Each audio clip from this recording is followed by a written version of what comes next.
गया।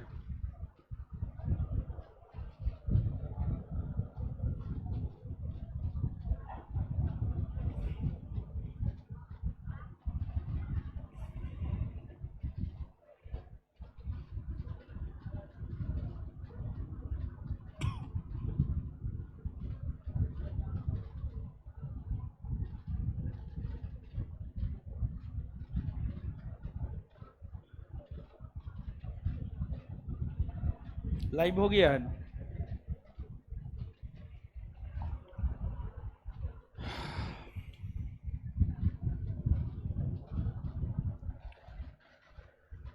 चलिए, क्या हाल चाल है? बढ़िया है। आ जाइए, तब आज के टेस्ट के क्वेश्चन को डिस्कस करेंगे। पहला क्वेश्चन, कालाहारी मरुस्थल कहाँ अवस्थित है? कालाहारी मरुस्थल कहाँ अवस्थित है? मतलब फैक्ट है, मरुस्थल है वो, उसके विषय में पूछा जा रहा है, ये है कहाँ? समझ गए? तो मरुस्थल,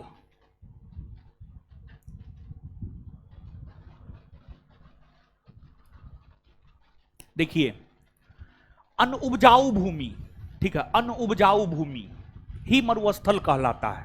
अनउपजाऊ भूमि ही मरुस्थल कहलाता है। या फिर किताबी भाषा में जाए ना, तो वैसा भूभाग जहां 25 सेंटीमीटर से कम वर्षा होता है, 25 सेंटीमीटर से कम वर्षा हो रहा है, अनुर्वर होगा, अनुपजाऊ होगा, वही मरुस्थल कहलाता है। अब कालाहारी मरुस्थल की अगर हम लोग बात करें तो अफ्रीका महादेश के अंतर्गत, अफ्रीका महादेश, अगर आप मानचित्र पर आइएगा ना, तो ये है आपको अफ्रीका महादेश, समझिएगा, अफ्रीका महादेश। और अफ्रीका महादेश के दक्षिणी भाग में यहां पर है आपको एक देश बोत्सवाना, यहां पर एक देश है आपको बोत्सवाना। और यहां पर जो देश बोत्सवाना है ना, अफ्रीका महादेश के बोत्सवाना में ही कालाहारी मरुस्थल है। अफ्रीका महादेश के बोत्सवाना में जो है आपको कालाहारी मरुस्थल है। और यह एक प्रकार का गर्म प्रकृति का मरुस्थल होता है, गर्म गर्म प्रकृति का मरुस्थल होता है। तो इसका उत्तर हो जाएगा आपको बोत्सवाना, बोत्सवाना। फिर आपको नामीबिया, मंगोलिया, नामीबिया की अगर आप बात करेंगे तो यहां पर एक मरुस्थल है नामीब, नामीब, नामीब नामक मरुस्थल नामीबिया में है। और मंगोलिया की अगर आप बात करेंगे तो यहां पर आपको गोबी मरुस्थल, कौन सा मरुस्थल? गोबी, गोबी मरुस्थल, गोबी मरुस्थल, समझिए, गोबी मरुस्थल। गोबी मरुस्थल जो है आपको मंगोलिया में है। कहां है? मंगोलिया में। गोबी मरुस्थल मंगोलिया में है। तो मानचित्र पर आइएगा तो आपको बोत्सवाना के बगल में ही पश्चिमी भाग में यहां पर नामीबिया है, समझ गए, नामीबिया है।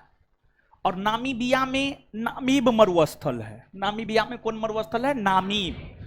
और फिर यहां पर जो है आपको मंगोलिया है, चीन और रसिया के बीच में मंगोलिया है, यहीं पर है आपको गोबी मरुस्थल, यहीं पर है आपको गोबी मरुस्थल, गोबी मरुस्थल, गोबी मरुस्थल। मंगोलिया है, मंगोलिया में ही है आपको गोबी मरुस्थल। नामीब में है नामीबिया मरुस्थल, समझ गए? तो अब आप आइएगा और भी थोड़ा बहुत मरुस्थल के विषय में आप जानिए। देखिए, अगर विश्व की बात की जाए तो विश्व का सबसे बड़ा मरुस्थल सहारा, कौन मरुस्थल है? सहारा। और सहारा मरुस्थल अफ्रीका महादेश के उत्तरी पश्चिमी भाग में, इस एरिया में, यहां पर है आपको सहारा मरुस्थल। और सहारा मरुस्थल का विस्तार आपको मंगोलिया, माली, मोरक्को, ट्यूनीसिया, इन नाइजर, चाड, सूडान, मिस्र, इन सभी देशों में जो है आपको सहारा मरुस्थल का विस्तार है। और क्षेत्रफल के क्षेत्रफल के आधार पर, समझ गए, क्षेत्रफल के आधार पर जो है, क्षेत्रफल के आधार पर सबसे बड़ा मरुस्थल है, क्षेत्रफल के आधार पर सबसे बड़ा मरुस्थल सहारा मरुस्थल है। और यह गर्म मरुस्थल है। इसकी प्रकृति कैसी है? गर्म। तो क्षेत्रफल के आधार पर सबसे बड़ा है, समझ गए, क्षेत्रफल के आधार पर सबसे बड़ा है। और साथ ही साथ जो है यह गौर मरुस्थल भी है। समझ गए? इसके बाद भारत में भी एक मरुस्थल है। इसके बाद भारत में भी एक मरुस्थल है, और भारत में जो मरुस्थल है उसको कहते हैं हम लोग थार मरुस्थल। क्या कहते हैं? थार मरुस्थल। और थार मरुस्थल भारत के उत्तरी पश्चिमी भाग में है। और थार मरुस्थल का विस्तार जो है भारत और पाकिस्तान दोनों देश में है। भारत में इसको थार मरुस्थल कहते हैं, और पाकिस्तान में इसे कहते हैं चोलिस्तान। चोलिस्तान न कहते हैं, पाकिस्तान में थार मरुस्थल को कहते हैं चोलिस्तान। और गर्म प्रकृति का मरुस्थल है, और सबसे ज्यादा मानव जनघनत्व वाला मरुस्थल थार मरुस्थल है। यहां का जनघनत्व कितना है जानते हैं? 83 व्यक्ति प्रति वर्ग किलोमीटर। 83 व्यक्ति प्रति वर्ग किलोमीटर में जो है यहां पर पाया जाता है।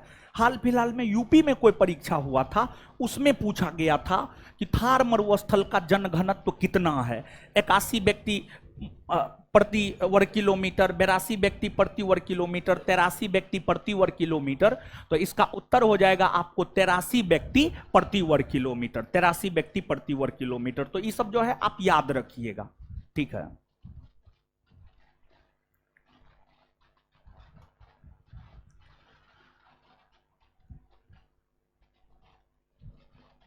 चलिए अगला क्वेश्चन है 2011 के जनगणना के अनुसार सर्वाधिक लिंगानुपात किस धार्मिक समुदाय का है? सबसे अधिक लिंगानुपात किस धार्मिक समुदाय का है? देखिए ध्यान दीजिएगा, आपको 2011 के आंकड़ा के अनुसार आपसे पूछा जा रहा है।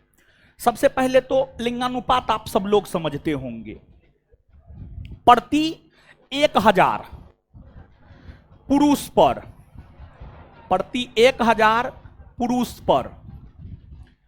पर महिलाओं की संख्या, प्रति 1000 पुरुष पर महिलाओं की जो संख्या होती है वही कहलाती है लिंगानुपात। 2011 के आंकड़ों के अनुसार, 2011 के आंकड़ों के अनुसार अखिल भारतीय स्तर पर भारत का लिंगानुपात है 943 महिला प्रति 1000 पुरुष। 943 महिला प्रति 1000 पुरुष। लेकिन भारत में जो अलग अलग समुदाय है, हिंदू, मुस्लिम, सिख, ईसाई, बौद्ध, जैन, पारसी, ये तमाम समुदाय है।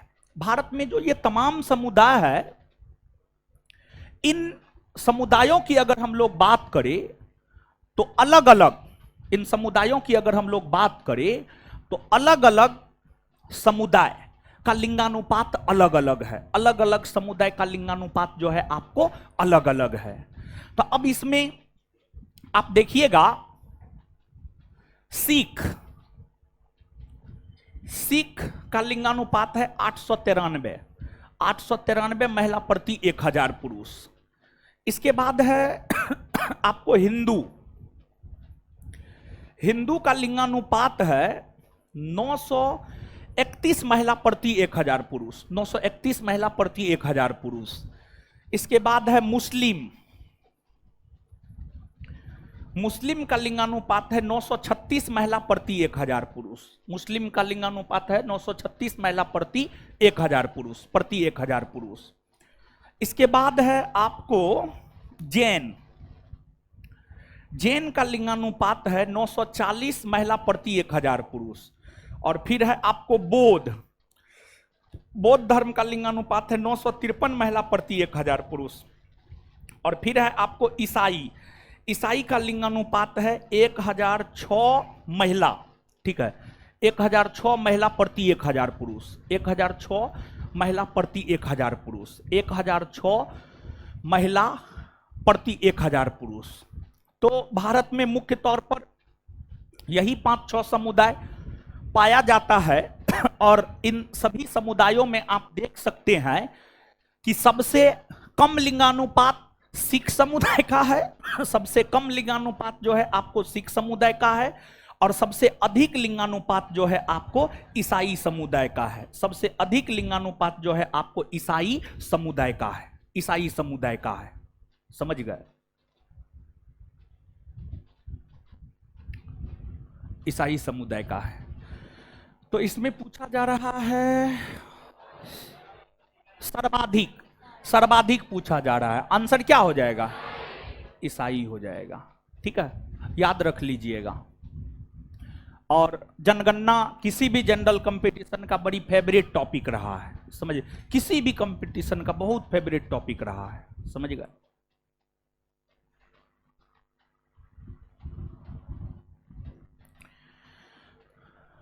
निम्नलिखित में से किस जनजाति में नाता प्रथा प्रचलित है? नाता प्रथा क्या है जानते हैं? नाता प्रथा क्या है? नहीं जानते हैं तो आप जानिए। देखिए, वैसी प्रथा जिसमें महिला अपने पति को छोड़कर दूसरे किसी भी मर्द के साथ रहना शुरू कर दे, यही नाता प्रथा होता है।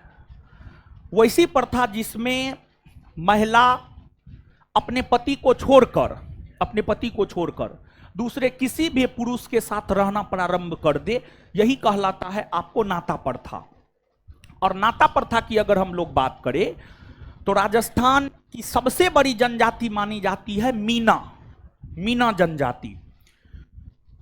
राजस्थान की राजनीति में मीना जनजाति का बड़ी महत्व है, मीना जनजाति का बहुत ही अधिक महत्व है। और मीना जनजाति की अगर हम लोग बात करें, मीना जनजाति की अगर हम लोग बात करें तो मीना जनजाति के लोग अपने आप को भगवान विष्णु के 10 अवतारों में से एक मीन अवतार से जोड़कर दिखाता है। मीन अवतार से जो है जोड़कर दिखाने का जो है आपको काम करता है। तो मतलब विष्णु के वंशज अपने आप को बतलाने का काम करता है। मीना जनजाति में ही नाता प्रथा का प्रचलन देखने को मिलता है, अर्थात प्रश्न का सही उत्तर हो जाएगा आपको मीना, मीना। आगे नागा जनजाति है। नागा जनजाति नागालैंड में पाई जाने वाली जनजाति है। बड़ी वीर टाइप का होता है इस जनजाति के लोग, योद्धा किस्म के होते हैं, योद्धा, लड़ने में विश्वास करते हैं, समझ गए, योद्धा किस्म के होते हैं, समझ गए। भोटिया, भोटिया पर्वतीय क्षेत्र में पाई जाने वाली जनजाति है, जैसे सिक्किम के क्षेत्र में, अरुणाचल प्रदेश के क्षेत्र में, इसके बाद जो है आपको हिमाचल प्रदेश के क्षेत्र में, उत्तराखंड के क्षेत्र में, इन क्षेत्रों में पाई जाने वाली जनजाति भोटिया है। लेकिन मुख्य तौर पर अगर कोई एक राज्य के संदर्भ में पूछे कि भोटिया जनजाति कहाँ पर पाई जाती है, तो भोटिया जनजाति पाई जाती है आपको सिक्किम में, सिक्किम में। और इस जनजाति की सबसे बड़ी विशेषता क्या है जानते हैं? इस जनजाति की सबसे बड़ी विशेषता है ऋतु प्रवास। क्या है? ऋतु प्रवास, ऋतु प्रवास। ऋतु प्रवास जो है इस जनजाति की सबसे बड़ी विशेषता है। रीति लिख दिए हैं, ऋतु, ऋतु प्रवास, ऋतु प्रवास। देखिए इसमें क्या होता है जानते हैं?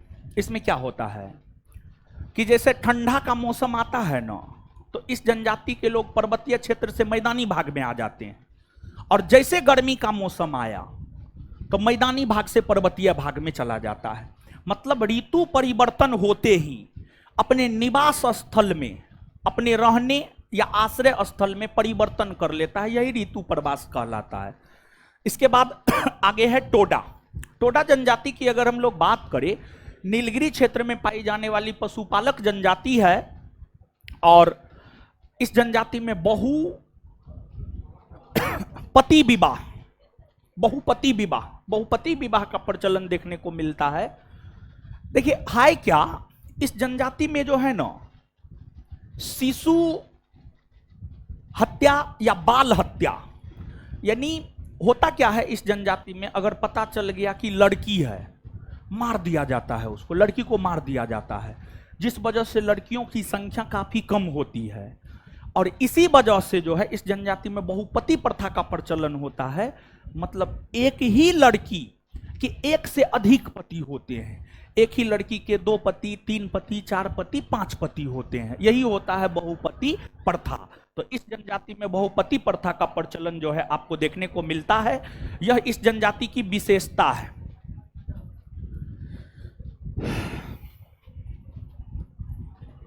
ठीक है, आगे आ जाइए। चक्रवात की स्थिति में, चक्रवात के केंद्र में दाब की दशा क्या होती है? देखिए, चक्रवात की जब उत्पत्ति होती है, केंद्र में निम्न दाब, बाहर उच्च वायु दाब, केंद्र में निम्न दाब और बाहर उच्च वायु दाब, और हवा हमेशा हाई प्रेशर बेल्ट से लो प्रेशर बेल्ट की ओर चलती है। तो चक्रवात जब आता है तो केंद्र में निम्न वायु दाब, बाहर उच्च वायु दाब, तो उच्च वायु दाब से जो है निम्न वायु दाब की ओर हवा चलती है और चक्रवात बड़ी खतरनाक होता है। वही प्रति चक्रवात में केंद्र में उच्च वायु दाब, बाहर निम्न वायु दाब, तो प्रति चक्रवात उतना खतरनाक नहीं होता है। जैसे हरिकेन, टाइफून, ये सब क्या है? चक्रवात है, ये सब चक्रवात है, समझ गए? तो केंद्र में दाब होता है निम्न, निम्न दाब होता है।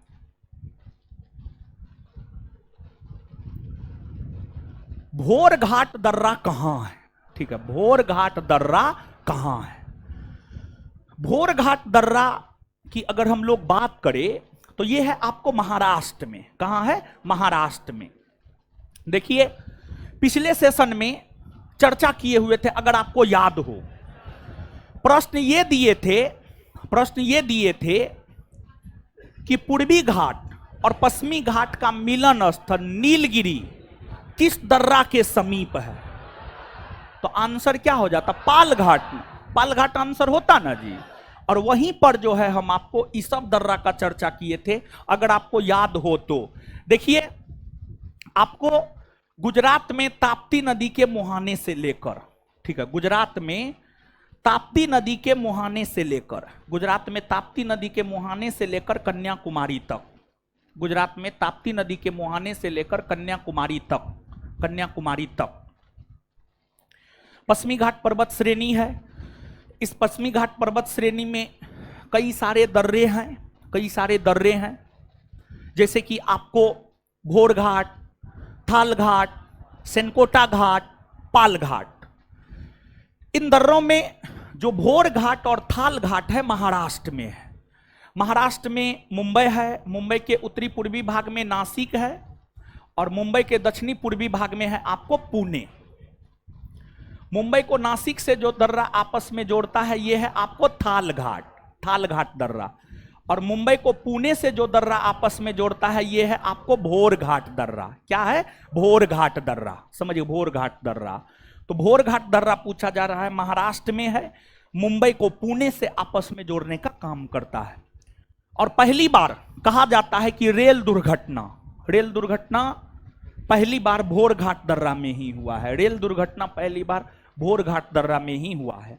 फिर आपको पालघाट दर्रा और सेनकोटा घाट दर्रा। पालघाट दर्रा जो है केरल के कोचीन को तमिलनाडु के कोयम्बटूर से आपस में जोड़ता है, और जो सेनकोटा घाट दर्रा है, सेनकोटा घाट दर्रा जो है केरल के तिरुवनंतपुरम को तमिलनाडु के मदुरै से आपस में जोड़ता है। केरल के तिरुवनंतपुरम को तमिलनाडु के मदुरै से आपस में जोड़ता है, समझ गए? आंसर हो जाएगा महाराष्ट्र।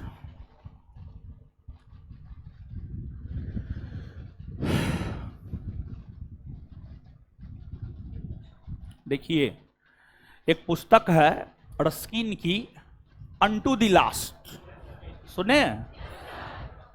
उस पुस्तक को पढ़ करके गांधी जी का विचारधारा परिवर्तित हो गया।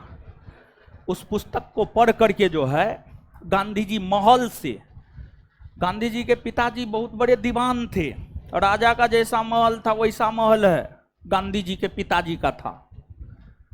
बड़ी सुख समृद्ध परिवार में गांधी जी पैदा हुए थे। कोई गुदरी के लाल नहीं थे गांधी, समझ गए? तो गांधी जी को उस किताब का एगो बात बड़ी अच्छा लगा था। वह बात था, पूछा जाता है, ये पूछा गया प्रश्न है, ये जो बात हम बता रहे हैं पूछा गया प्रश्न है। व्यक्ति का कल्याण, मानव का कल्याण सबके कल्याण में निहित होना चाहिए। मानव का कल्याण सबके कल्याण में निहित होना चाहिए। ये लाइन गांधी जी के जीवन के दिशा और दशा को बदल कर रख दिया, समझ गए?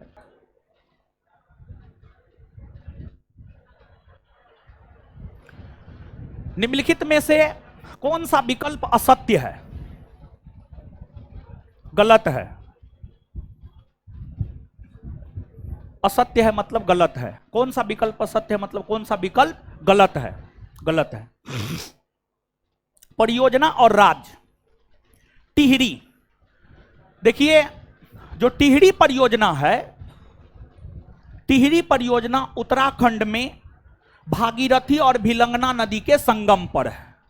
टिहरी परियोजना उत्तराखंड में भागीरथी और भिलंगना नदी के संगम पर है।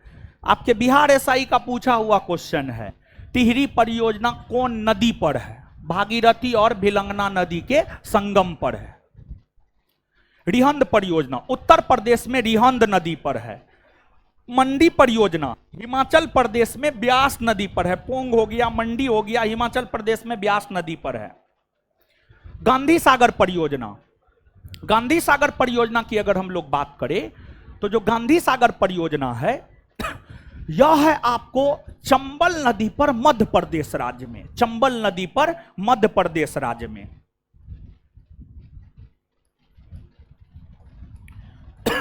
चंबल नदी पर मध्य प्रदेश राज्य में। और देखिए ध्यान दीजिएगा कि जो चंबल नदी है, चंबल नदी पर मध्य प्रदेश राज्य में गांधी सागर परियोजना हो गया।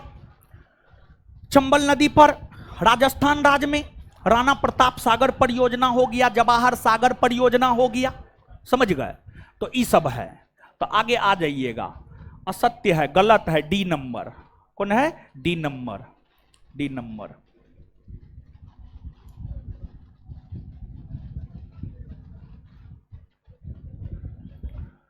तमिलनाडु में शरदकालीन वर्षा अधिकांशतः जिन कारणों से होती है वे है। तमिलनाडु में शरद ऋतु में वर्षा कौन मानसून के कारण होता है, यह बात आपसे पूछा जा रहा है। देखिए ध्यान दीजिएगा, तमिलनाडु, तमिलनाडु यहां पर है आपको, यहां पर है। सामान्य तौर पर भारत के अन्य राज्यों में मानसून की जो अवधि होती है अर्थात वर्षा ऋतु का जो मौसम होता है 15 जून से 15 सितंबर, 15 जून से 15 सितंबर। लेकिन तमिलनाडु में जो मानसून का अवधि होता है अक्टूबर नवंबर होता है। अक्टूबर नवंबर। भारत के अन्य राज्यों में, अन्य सब राज्य में आप लेकर के चलिए, मानसून का अवधि होता है जून से सितंबर, जून से सितंबर, जून से सितंबर। और तमिलनाडु में जो मानसून का अवधि होता है वह होता है आपको अक्टूबर नवंबर, अक्टूबर नवंबर के माह में। अब देखिएगा आप, यहां पर जो वर्षा होता है वह लौटते हुए मानसून या उत्तरी पूर्वी मानसून के कारण होता है। देखिए भारत की अगर आप बात करेंगे, भारत की अगर आप बात करेंगे तो भारत की अगर आप बात करेंगे तो भारत में सबसे ज्यादा वर्षा होता है दक्षिणी पश्चिमी मानसूनी पवन से। दक्षिणी पश्चिमी मानसूनी पवन की उत्पत्ति होती है आपको हिंद महासागर में। इस एरिया में दक्षिणी पश्चिमी मानसूनी पवन की उत्पत्ति होती है। और दक्षिणी पश्चिमी मानसूनी पवन की उत्पत्ति हिंद महासागर में भारत के दक्षिणी पश्चिमी भाग से होती है। और जून के प्रथम सप्ताह में यह केरल से टकराती है, फिर आपको धीरे धीरे आगे बढ़ती है, धीरे धीरे आगे बढ़ती है। और आपको आगे चल करके 15 जून से 15 सितंबर के बीच दक्षिणी पश्चिमी मानसूनी पवन भारत में वर्षा कराती है। 15 सितंबर के बाद भारत में ऋतु परिवर्तन हो जाते हैं, मौसम में परिवर्तन हो जाते हैं। और जैसे ही ऋतु परिवर्तित होता है वैसे ही ये दक्षिणी पश्चिमी मानसूनी पवन, जैसे ही ऋतु परिवर्तित होता है वैसे ही ये दक्षिणी पश्चिमी मानसूनी पवन अपने दिशा में परिवर्तन कर लेती है। और आप सब लोग जानते हैं कि भारत के उत्तर में है हिमालय पर्वत। भारत के उत्तर में क्या है? हिमालय पर्वत। ये दक्षिणी पश्चिमी मानसूनी पवन हिमालय पर्वत से टकराने के बाद वापस लौटती है। दक्षिणी पश्चिमी मानसूनी पवन हिमालय पर्वत से टकराने के बाद वापस लौटती है। तो जो दक्षिणी पश्चिमी मानसूनी पवन हिमालय पर्वत से टकराने के बाद ऋतु परिवर्तन होने के बाद वापस लौटती है, इसी को कहते हैं लौटता हुआ मानसून या उत्तरी पूर्वी मानसून। इसी को कहते हैं लौटता हुआ मानसून या उत्तरी पूर्वी मानसून।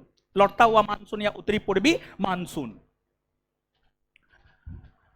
लौटता हुआ मानसून या उत्तरी पूर्वी मानसून के कारण भारत में वर्षा न के बराबर होता है, लेकिन लौटता हुआ मानसून या उत्तरी पूर्वी मानसून की शाखा, कुछ शाखा बंगाल की खाड़ी में प्रवेश करती है, यहां से ये नमी प्राप्त करती है और फिर ये तमिलनाडु के तट पर कराती है वर्षा।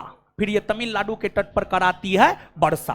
तमिलनाडु के तट पर कराती है वर्षा, ठीक है, वर्षा कराती है, तमिलनाडु के तट पर वर्षा कराती है। तो उत्तरी पूर्वी मानसून के कारण ही तमिलनाडु के तट पर वर्षा होता है, समझे।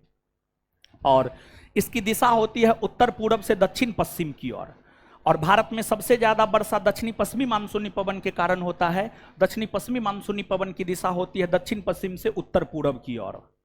इसके बाद शरद ऋतु में भारत के उत्तरी पश्चिमी भाग में जम्मू कश्मीर, पंजाब, राजस्थान के क्षेत्र में वर्षा पश्चिमी विक्षोभ के कारण होती है, पश्चिमी विक्षोभ के कारण।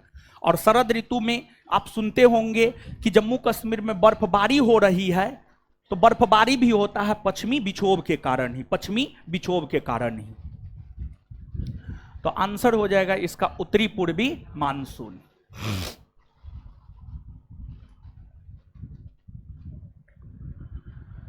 निम्नलिखित में से कौन सा बाघ अभयारण्य महाराष्ट्र में नहीं है? कौन सा बाघ अभयारण्य महाराष्ट्र में नहीं है?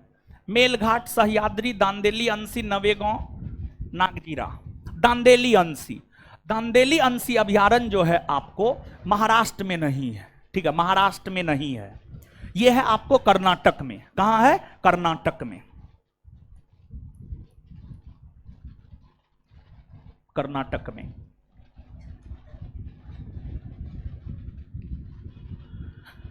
भारतीय राज्यों में सर्वाधिक सस्य गहनता किस राज्य की है?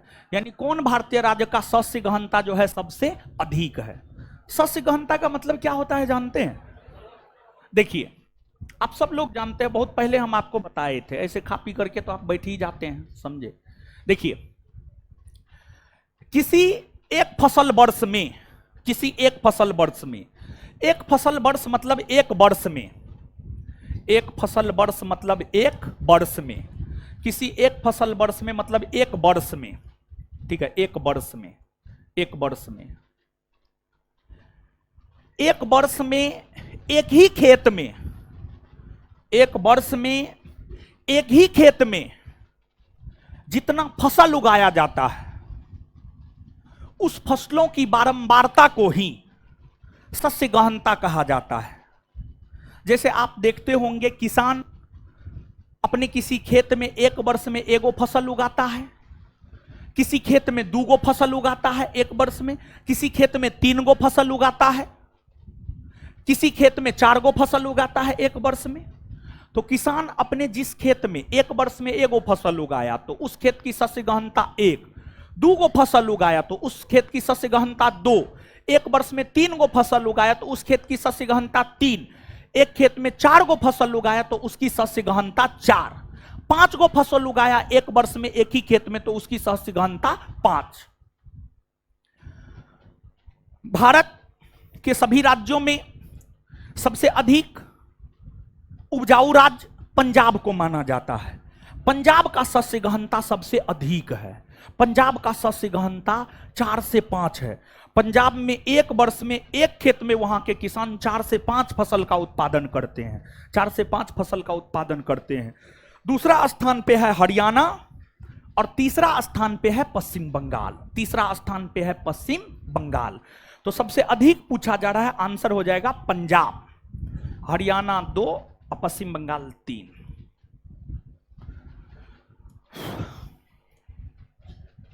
चलिए, सुंदरगढ़ मैग्नीज उत्पादक क्षेत्र किस राज्य में है? देखिए, भारत में मैग्नीज का एक प्रमुख उत्पादक राज्य है ओडिशा, है कि ना? एकदम है। मैग्नीज उत्पादक राज्यों में अग्रणी राज्य के तौर पर नाम ओडिशा का आता है। ओडिशा का सुंदरगढ़, कालाहांडी, कोरापुट, क्योंझर, ये तमाम ऐसे क्षेत्र है, जो मैग्नीज के उत्पादन के लिए प्रसिद्ध है? आंसर हो जाएगा ओडिशा। ओडिशा। फिर झारखंड की अगर आप बात करेंगे, पश्चिमी सिंहभूम हो गया, हजारीबाग हो गया, ये तमाम ऐसे क्षेत्र है जो मैग्नीज उत्पादन करता है झारखंड का। फिर कर्नाटक का बेल्लारी हो गया, चित्रदुर्ग हो गया, शिमोगा हो गया, कर्नाटक के ये तमाम ऐसे क्षेत्र है जो मैग्नीज का उत्पादन करता है।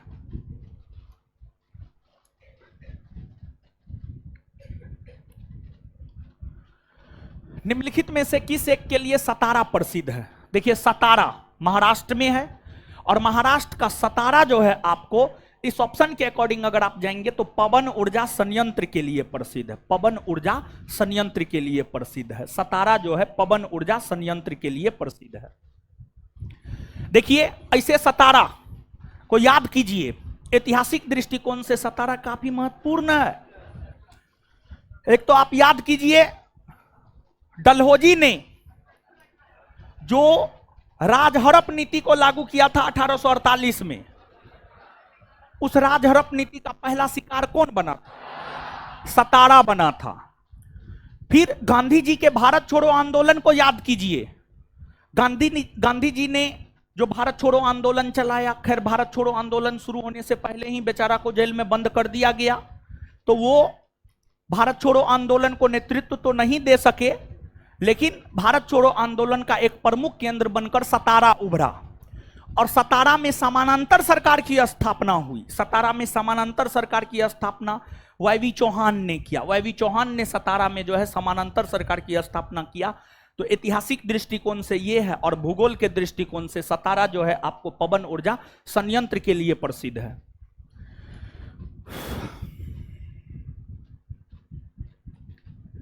पहले सफल वैक्यूम पेन प्रक्रिया द्वारा चीनी संयंत्र की स्थापना बिहार में किस वर्ष की गई है? चीनी संयंत्र की स्थापना बिहार के मरहौरा, सारण के मरहौरा में 1904 ईस्वी में किया गया है, जो कि भारत का प्रथम चीनी मिल माना जाता है। भारत का प्रथम चीनी मिल माना जाता है, समझ गए? और आपको बिहार में सब चीनी मिल सब तो अधिकतर बंदे कर दिया है नीतीश कुमार। हाँ,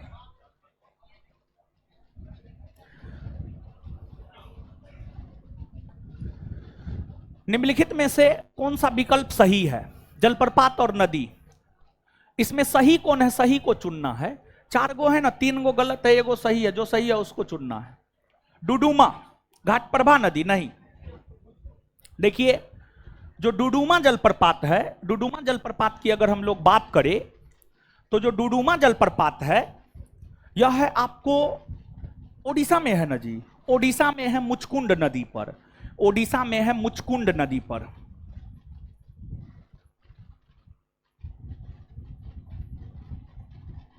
ओडिशा में है मुचकुंड नदी पर, ठीक है। चलिए, दसम जलप्रपात कांची नदी पर, हां सही है। दसम जलप्रपात झारखंड में कांची नदी पर है। ककोलत जलप्रपात बिहार के नवादा में है, बराही नदी पर। और चचाई जलप्रपात मध्य प्रदेश में है, बिहर नदी पर। बिहर नदी पर। तो ककोलत बराही नदी पर बिहार के नवादा में, और चचाई बिहर नदी पर मध्य प्रदेश में। तो यो दोनों कुल मिलाकर के हो गया गलत। ऊपर वाला है गलत, आंसर हो जाएगा बी, यही सही है, ठीक है।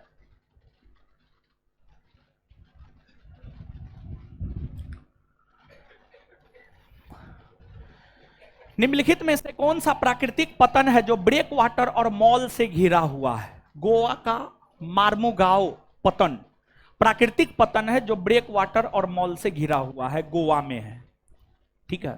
टेक्नोलॉजी है एक प्रकार का, कहिए। मुंबई भारत का सबसे बड़ा पतन है। मुंबई पतन भी एक प्राकृतिक पतन है, प्राकृतिक बंदरगाह है। इसे भारत का प्रवेश द्वार कहा जाता है। इस बंदरगाह के भार को कम करने के लिए ही जवाहरलाल नेहरू या नाहरलागुड़ा बंदरगाह का निर्माण किया गया है। विशाखापत्तनम ओडिशा में है, सबसे गहरा पतन है। बड़े पतनों में सबसे गहरा पतन विशाखापत्तनम, और पाराद्वीप जो है ओडिशा में है।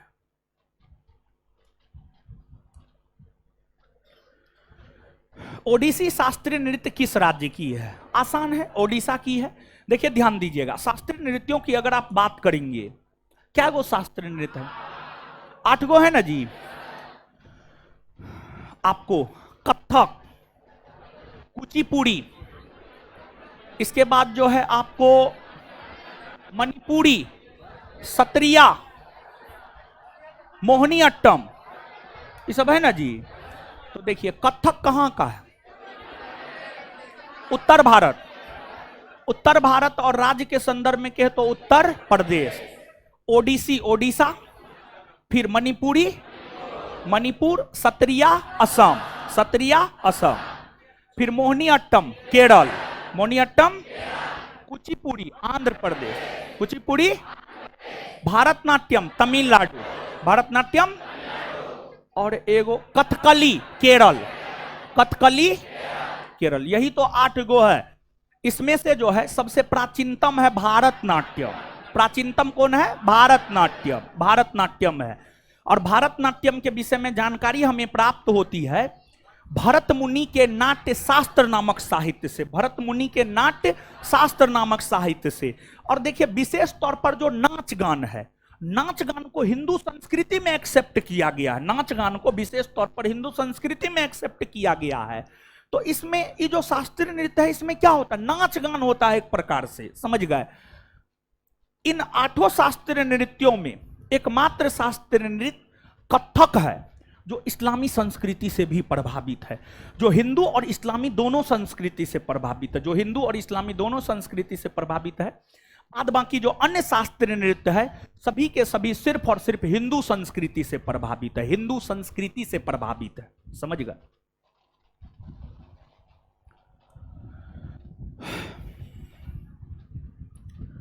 महात्मा बुद्ध को महापरिनिर्वाण की प्राप्ति कहां हुई? देखिए आपको बौद्ध धर्म में महापरिनिर्वाण का मतलब क्या होता है जानते हैं? बौद्ध धर्म में मृत्यु को कहा जाता है महापरिनिर्वाण। तो बौद्ध धर्म में मृत्यु को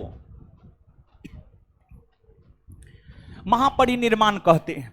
और आप सब लोग जानते हैं जो गौतम बुद्ध है, गौतम बुद्ध की मृत्यु 80 वर्ष की अवस्था में 483 ईस्वी पूर्व में मल्लों की राजधानी कुशीनगर, मल्लों की राजधानी कुशीनगर में हुआ था, मल्लों की राजधानी कुशीनगर में हुआ था। और हुआ यह था कि गौतम बुद्ध का एक शिष्य था चुंद। चुंद ने गौतम बुद्ध को सुअर का मांस सामने में परोस दिया। गौतम बुद्ध के सामने जो आ जाता था उसको ग्रहण कर लेते थे, तो सुअर का मांस ग्रहण कर लिए और फिर डिहाइड्रेशन हो गया, अतिसार रोग से ग्रसित हो गए और फिर गौतम बुद्ध का निधन हो गया। इसी को कहा जाता है, गौतम बुद्ध का जो निधन हुआ है इसी को कहा जाता है आपको महापरिनिर्वाण। तो मल्लों की राजधानी कुशीनगर में, मल्लों की राजधानी कुशीनगर में, और कुशीनगर में ही एक मंदिर है जिसे महापरिनिर्वाण मंदिर भी कहते हैं, जिसे महापरिनिर्वाण मंदिर भी कहते हैं। यूपीपीसीएस का पूछा हुआ क्वेश्चन है महापरिनिर्वाण मंदिर कहां है? कॉमन सेंस लगा करके आंसर दिया जा सकता है कुशीनगर में। यहां पर ऑप्शन के अकॉर्डिंग अगर हम लोग आएंगे तो ऑप्शन के अकॉर्डिंग क्या हो जाएगा आपको? मल। क्या हो जाएगा? मल। बोध गया, बोध गया में गौतम बुद्ध को ज्ञान की प्राप्ति हुई और उसे कहा जाता है संबोधि। क्या कहा जाता है? संबोधि। सारनाथ में गौतम बुद्ध ने प्रथम उपदेश दिया जिसे कहा जाता है महाधर्म चक्र परिवर्तन, और कौशल में सबसे ज्यादा उपदेश दिया, समझ गए।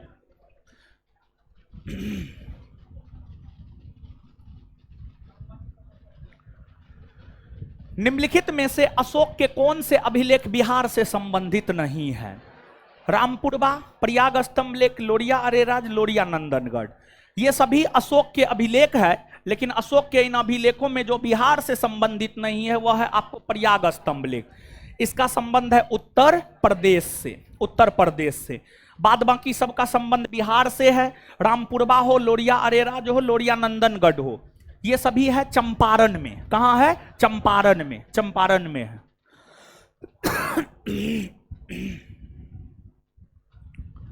पायलों की गीत निम्न में से किसकी रचना है? देखिए ध्यान दीजिएगा, तमिल महाकाव्य में एक बहुत चर्चित महाकाव्य है, उसका नाम है शिल्पादिकाराम। उसका नाम है शिल्पा दिकाराम। दिकारम, जो शिल्पा दिकारम है, शिल्पा दिकारम है, इसी का शाब्दिक अर्थ होता है पायलों की गीत। जो शिल्पा दिकाराम तमिल महाकाव्य है, इसी का शाब्दिक अर्थ होता है पायलों की गीत। और जो शिल्पा दिकाराम है, इसकी रचना किया है इलांगे आदिगल ने। इलांगे आदिगल ने, अर्थात पायलों की गीत किसकी रचना है? तो इलांगे आदिगल। देखिए, ये जो शिल्पा दिकाराम है ना जी, ये महाकाव्य हमें, ये तमिल महाकाव्य हमें पायल के कहानी के विषय में बतलाता है। पायल, पायल के कहानी के विषय में बतलाता है। एक छोटा सा कहानी है, सुनिए। ठीक है, सुनाते हैं, सुन लीजिए।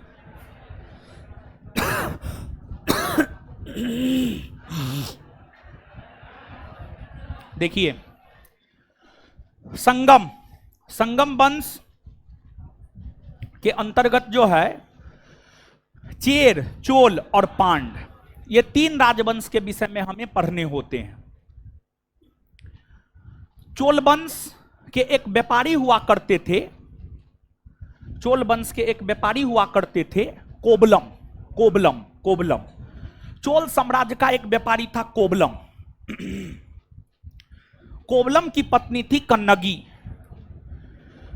कोबलम व्यापारी था चोल साम्राज्य का, उसकी पत्नी कन्नगी थी। कन्नगी के साथ बेहतर जीवन जी रहा था, अपना व्यापार उपार कर रहा था। अब व्यापारी है तो स्वाभाविक सी बात है, अन्य जगहों आना जाना रहेगा। तो कोबलम का जो अन्य जगहों आना जाना लगा रहता था, अपने यात्रा के क्रम में ही कोबलम की मुलाकात हुई एक माधवी नामक बेसिया के साथ। माधवी नामक बेसिया के साथ कोबलम नामक व्यापारी की मुलाकात हुई, और माधवी काफी सुंदर था। उसकी सुंदरता पर कोबलम मंत्र मुग्ध हो गया, और फिर कोबलम अपनी पत्नी कन्नगी को छोड़ दिया और माधवी के साथ ही रहना शुरू कर दिया। अपनी पत्नी कन्नगी को छोड़कर माधवी के साथ रहना शुरू कर दिया। माधवी के साथ रहा, व्यापार उपार सबको नजरअंदाज कर दिया। अगर आप नजरअंदाज करेंगे तो स्वाभाविक सी बात है कि व्यापार आपका नष्ट होगा। तो हुआ क्या, माधवी के चक्कर में कोबलम का व्यापार नष्ट हो गया। और जब कोबलम का व्यापार नष्ट हो गया, कोबलम रोड पे आ गया, तो माधवी भी छोड़ दी। और जब माधवी छोड़ दी, कोबलम भी रोड पे आ गया। फिर कोबलम को याद आने लगा अपनी पहली पत्नी का। तो फिर कोबलम पुनः चले गए अपनी पहली पत्नी कन्नगी के पास और माफी मांगा, माफ कर दो, गलती हो गया। पहली पत्नी होती है। तो कन्नगी माफ कर दी, और कन्नगी के पास भी कुछ था नहीं। फिर दोनों विचार विमर्श की और किए, और फिर कोबलम ने अपनी पत्नी कन्नगी का पायल लिया। कन्नगी के पास सिर्फ एक पायल बचा हुआ था, तो कोबलम ने सोचा कन्नगी का पायल बेच करके फिर से व्यापार शुरू करेंगे। तो कोबलम अपनी पत्नी कन्नगी का पायल लिया, और पायल लेकर के चोल राज्य से चला गया पांडराज। चोल राज्य से चला गया पांडराज, क्योंकि पांड राज्य में पायल का अच्छा खासा कीमत मिलता। तो पांडराज चला गया, और उसी समय संयोगवश पांड राज्य के राजा की पत्नी का पायल खोया हुआ था। तो पांड राज्य के राजा ने सभी जोहरी को, सभी ज्वेलर्स में यह संदेश भिजवा दिया था कि कोई भी पायल बेचने वाला आएगा तो उसको राजा के समक्ष सबसे पहले प्रस्तुत किया जाए। जब कोबलम पायल बेचने के लिए पांडराज गया, दुकान पर गया, तो उसको पकड़ करके पांडराज के राजा के पास ले जाया गया, और फिर वह पायल देखा गया। तो वह पायल भी वैसा ही था जैसा राजा के पत्नी का पायल था। तो फिर हुआ ये, राजा को तो शक हो गया, और फिर राजा जो है कोबलम को फांसी पर लटका दिया। कोबलम की पत्नी कन्नगी इंतजार कर रही थी। कुछ दिन के बाद कन्नगी को लगा फिर तो नहीं पथभ्रष्ट हो गया है, तो फिर कन्नगी जो है अपने पति को खोजने निकली। पांडराज आई तो पता चला कि राजा ने जो है उसके पति को चोरी के आरोप में फांसी पर लटका दिया। तो कन्नगी को तो पता था कि वो उनका पति चोर नहीं है, तो फिर कन्नगी जो है उस राजा को श्राप दे दी। और उस राजा का नाम था, पांड राजा का नाम था नेडुंजेलियन। नेडुंजेलियन बड़ी न्यायप्रिय शासक था। सही घटना है, सच्ची घटना है, ये बनावटी घटना नहीं है। नेडुंजेलियन जो है आपको न्यायप्रिय शासक था। उसको पता चला कि हम ईमानदार व्यक्ति को फांसी दे दिए हैं, तो नेडुंजेलियन आत्महत्या कर लिया। इतना न्यायप्रिय शासक था नेडुंजेलियन। तो फिर उसकी पत्नी पांड राज्य से चली गई चेर राज्य, और चेर राज्य में जाकर के सती हो गई। और उस समय चेर राज्य के शासक थे सेनगुटवन। सेनगुटवन को ये कहानी के विषय में पता चला, तो सेनगुटवन ने सती प्रथा या पत्नी प्रथा की शुरुआत की। देखिए, भारतीय इतिहास में एकमात्र चेर राज्य है जहां पर, या केरल राज्य है जहां पर पत्नी पूजा का प्रचलन देखने को मिलता है, यानी जहां पर पत्नी की पूजा की जाती है। सामान्य तौर पर हिंदू संस्कृति में पति की पूजा की जाती है, पति की पूजा की जाती है। जो भी आपको है, अब हम शादीशुदा तो है नहीं, हमको तो पता है नहीं, समझे, जो भी है तीज उज होता है सब पति के लिए होता है। जैसे शादी देखिए ना, जैसे एक, हाँ जो भी होता है आप अपना देखिएगा, शादी ब्याह हो गया होगा आप अपना देखिएगा, समझे। तो जैसे शादी होता है, वरमाला होता है, तो वरमाला में जो है माला डालने के बाद जो है, रामायण में भी ये प्रसंग है, माला डालने के बाद जो है पत्नी पति का पैर छू करके आशीर्वाद लेती है। तो पति को भी न लेना चाहिए जी। पिछले दिनों एगो क्वेश्चन दिए थे, पुरुष की अर्धांगिनी होती है, तो हमको पता नहीं जो है ना, जैसे क्लासरूम में टीचर आया खड़ा हो गए, ये सब चीज हमको पसंद नहीं आता है। टीचर को पैर छू के प्रणाम करते हमको एकदम पसंद नहीं आता है, सच पूछिए तो। ये सामंतवादी सोच, हम इसको सामंतवादी सोच मान करके चलते हैं, ठीक है। अरे समकक्ष का दर्जा दीजिए महाराज, 21वीं सदी में जी रहे हैं, क्लियर है, तो इस बात को समझिए। तो अब आगे आइए, तो यही है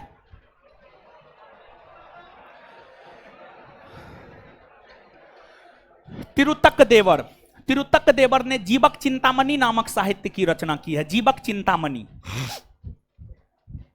जीवक चिंतामणि। तोल्कापियर ने तोल्कापियम नामक साहित्य की रचना की है, तोल्कापियम।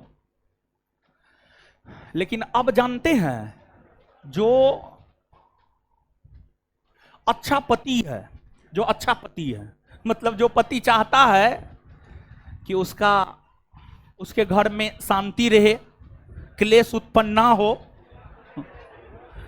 वो तो समकक्ष का दर्जा देता है, समकक्ष से ज्यादा ही दर्जा दे देता है। कह देता है आप ही त्वमेव माता त्वमेव पिता, सब चीज तुम ही हो।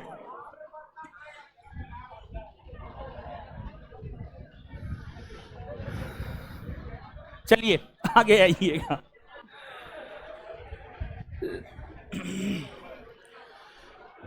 गुप्त काल में स्वर्ण मुद्राओं को क्या कहा जाता है?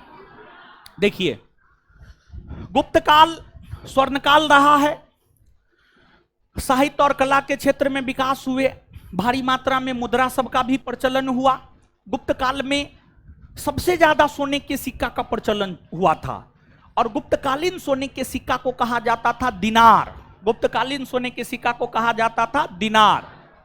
फिर आपको गुप्तकालीन जो चांदी का सिक्का होता था उसको कहा जाता था रुपया का। समझ गए?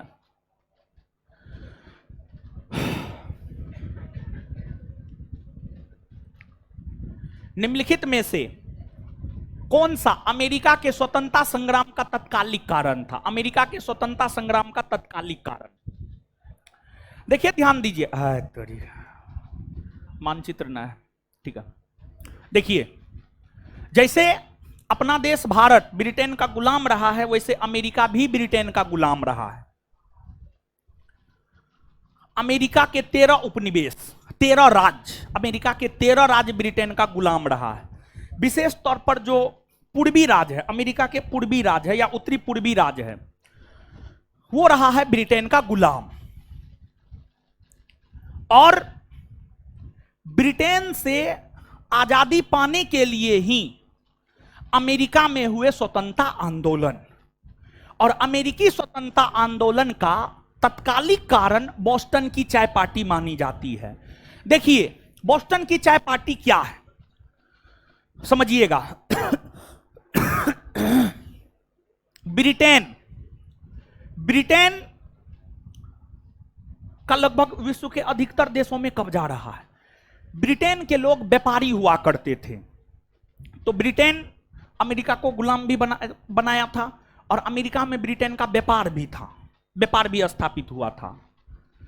तो कुछ जहाज, ब्रिटेन का कुछ जहाज, ब्रिटेन के व्यापारियों का कुछ जहाज चाय लेकर के, चाय मतलब चाय पत्ती यहां पर कह रहे हैं, चाय मतलब यहां पर चाय पत्ती, चाय लेकर के अमेरिका के बोस्टन बंदरगाह पर पहुंचा। लेकिन अमेरिका के लोगों ने सैमुअल एडम्स के नेतृत्व में उस चाय को बोस्टन बंदरगाह पर नहीं उतरने दिया, बल्कि सैमुअल एडम्स के नेतृत्व में जहाज पर चढ़कर उस चाय पत्ती को समुद्र में फेंक दिया। यह घटना 16 दिसंबर 1773 की है। यह घटना 16 दिसंबर 1773 की है। इसी घटना को इतिहास में बोस्टन की चाय पार्टी कहा जाता है, और यही बोस्टन की चाय पार्टी से ही अमेरिका में स्वतंत्रता संग्राम की शुरुआत हुई मानी जाती है। और फिर अमेरिकी स्वतंत्रता संग्राम के नेता बनकर उभरे जॉर्ज वाशिंगटन के नेतृत्व में ही अमेरिका को ब्रिटेन से आजादी मिली। जॉर्ज वाशिंगटन के नेतृत्व में ही अमेरिका को ब्रिटेन से जो है आपको आजादी मिली। समझ गए? तो आंसर हो जाएगा बोस्टन की चाय पार्टी। ये घटना 16 दिसंबर 1773 की है।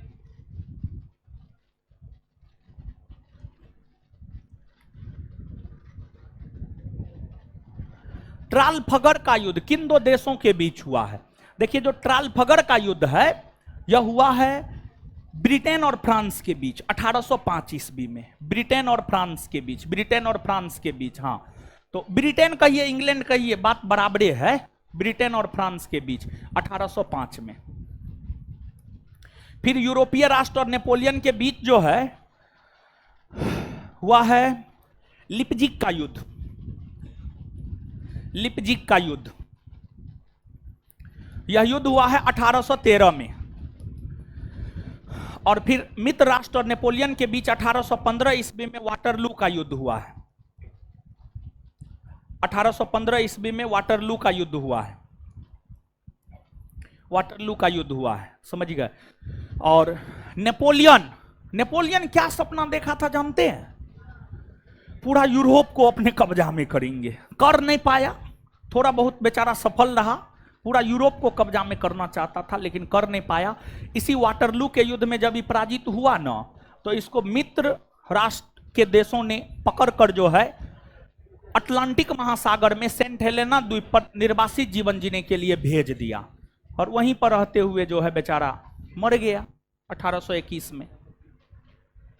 नेपोलियन का जन्म हुआ है भूमध्य सागर में स्थित कोर्सिका द्वीप की राजधानी अजासियो में, और निधन हुआ है सेंट हेलेना द्वीप, अटलांटिक महासागर में स्थित सेंट हेलेना द्वीप।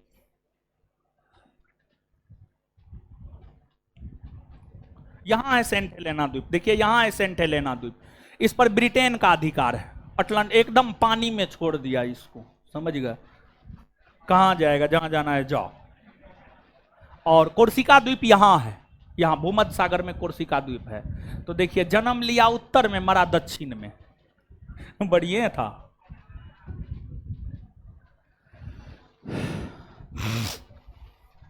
किताब नौरस की रचना किस बहमनी शासक द्वारा किया गया है? किताब नौरस की रचना जो है इब्राहिम आदिल शाह द्वितीय के द्वारा किया गया है। इब्राहिम आदिल शाह द्वितीय, याद रख लीजिएगा। हे हे चाय मंगाओ तुझे।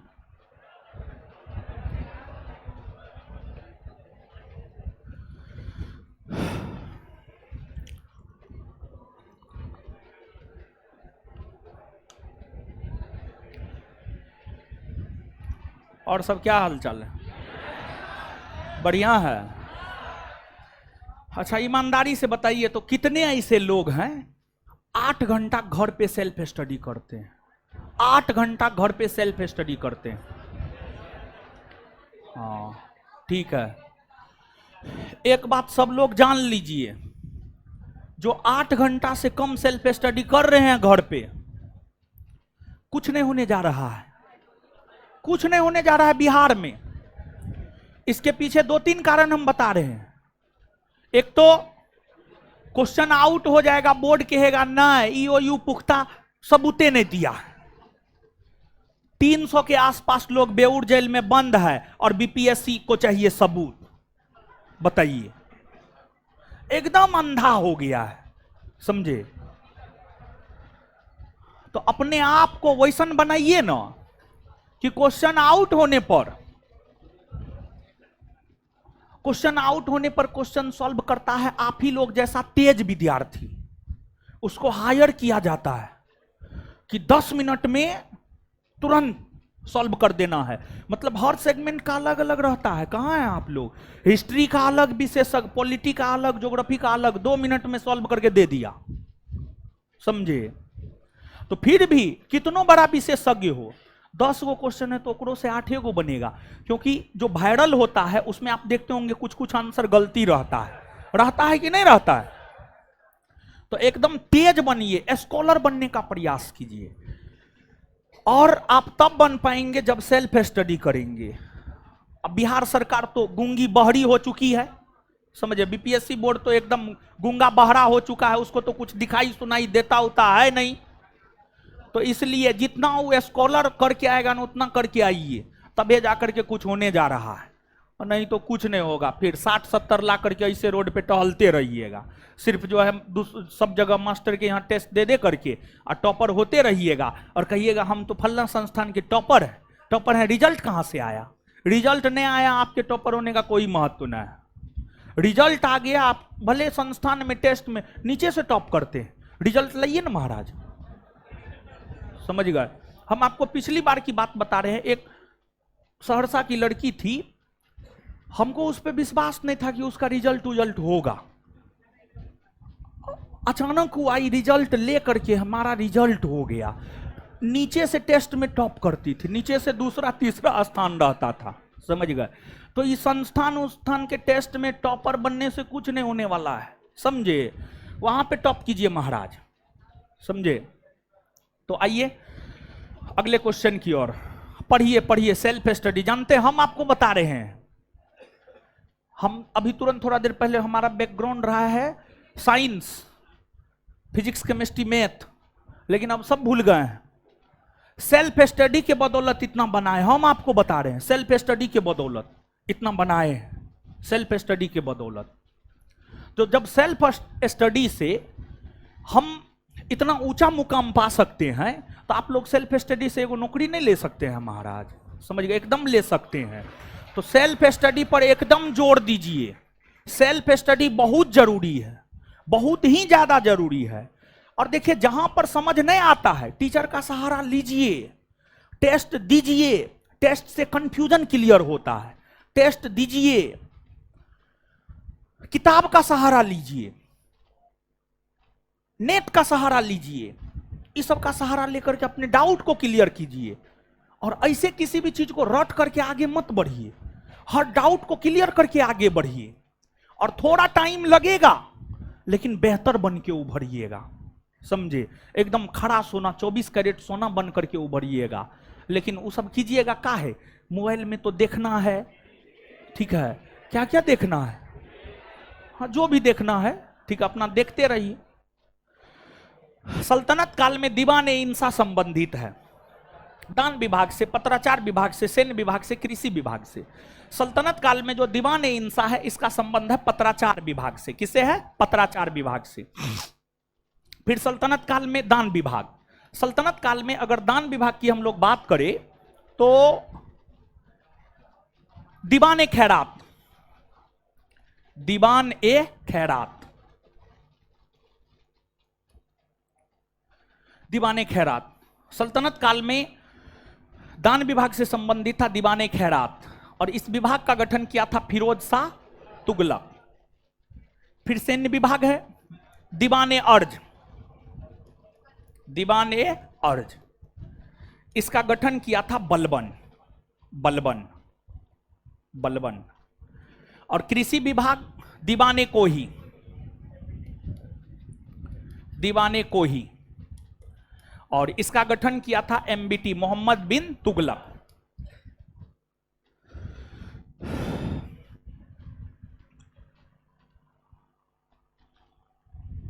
आगे आइए।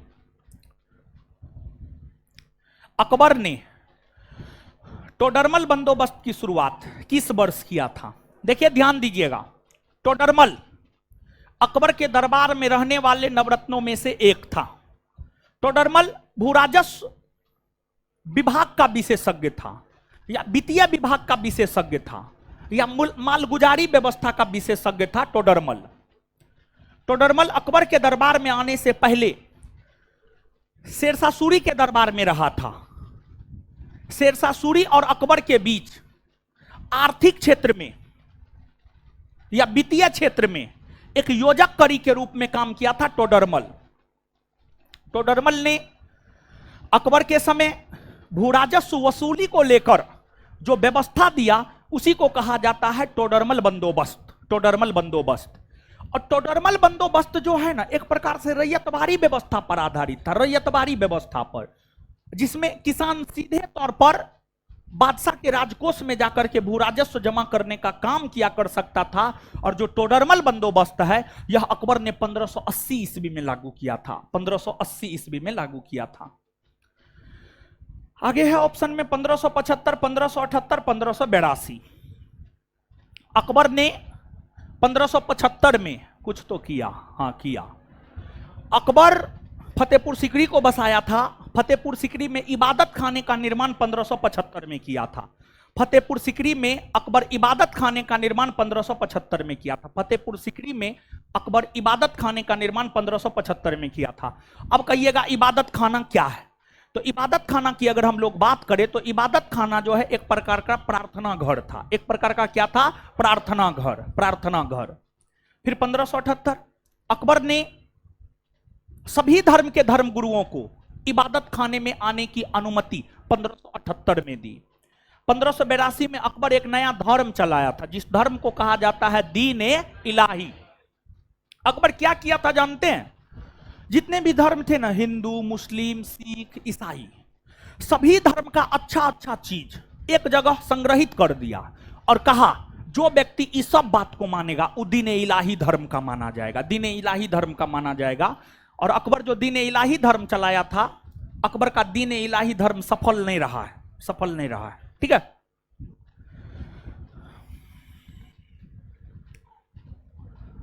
बक्सर के युद्ध में ब्रिटिश सेनापति कौन था? देखिए बक्सर का युद्ध आप सब लोग जानते हैं 22 अक्टूबर 1764 को हुआ है। अरे यही बक्सर जो बिहार में है, गंगा नदी के तट पर। बक्सर के बाद चल जाइएगा यूपी, समझ गए? यूपी में गाजीपुर जाता है अंदाज हमको लगता है। हाँ हाँ वही गाजीपुर बलिया, समझ गए? तो बक्सर का युद्ध 22 अक्टूबर 1764 को हुआ है। यह युद्ध भारत की संयुक्त सेना और ब्रिटिश ईस्ट इंडिया कंपनी के बीच हुआ है। इसमें ब्रिटिश ईस्ट इंडिया कंपनी के तरफ से युद्ध लड़ा था हेक्टर मुंडो, हेक्टर मुंडो। और भारत की संयुक्त सेना के तरफ से युद्ध लड़ा था अवध के नवाब सुजाउद्दौला, अवध के नवाब सुजाउद्दौला, अवध के नवाब सुजाउद्दौला। और भारत की संयुक्त सेना में बंगाल के अपदस्थ नवाब मीर कासिम थे। फिर आपको मुगल बादशाह शाह आलम द्वितीय थे। लेकिन फिर भी भारत की संयुक्त सेना की हार हुई, ब्रिटिश ईस्ट इंडिया कंपनी की जीत हेक्टर मुंडो के नेतृत्व में हुआ। आंसर हो जाएगा हेक्टर मुंडो। अब देखिएगा आप, रॉबर्ट क्लाइव 1757 के पलासी के युद्ध में ब्रिटिश सेनापति रॉबर्ट क्लाइव था। 1757 के पलासी के युद्ध में ब्रिटिश सेनापति रॉबर्ट क्लाइव था। सर आयरकूट आपको 1760 में 1760 बाडीबास के युद्ध में ब्रिटिश सेनापति हुआ करते थे सर आयरकूट। और बाडीबास का युद्ध ब्रिटिश ईस्ट इंडिया कंपनी और फ्रांसीसी ईस्ट इंडिया कंपनी के बीच हुआ। फ्रांसीसी ईस्ट इंडिया कंपनी के तरफ से सेनापति हुआ करते थे काउंट लाली। कौन युद्ध में? तो बाडीबास के युद्ध में। बाडीबास का युद्ध जो 1760 में ब्रिटिश और फ्रांसीसी ईस्ट इंडिया कंपनी के बीच हुआ है, जिसमें फ्रांसीसियों का पतन हुआ माना जाता है, जिसमें फ्रांसीसियों का जो है पतन हुआ माना जाता है। और इसमें ब्रिटिश सेनापति आयरकूट और फ्रांसीसी सेनापति काउंट लाली।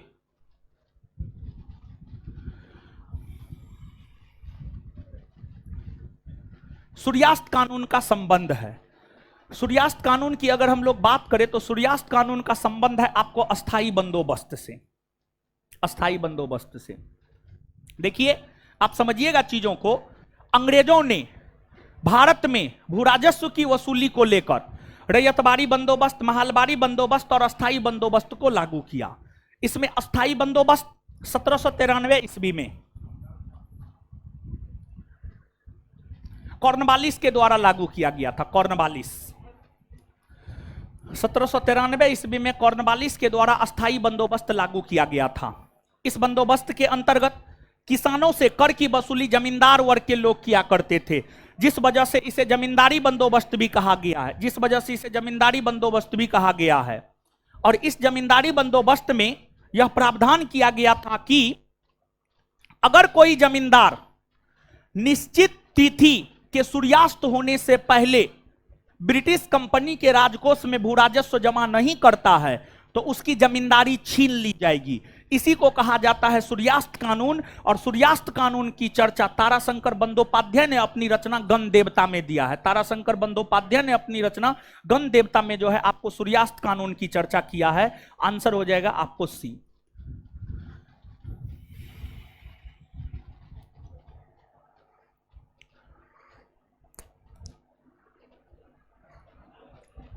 चीनी ज्यादा दे दिया।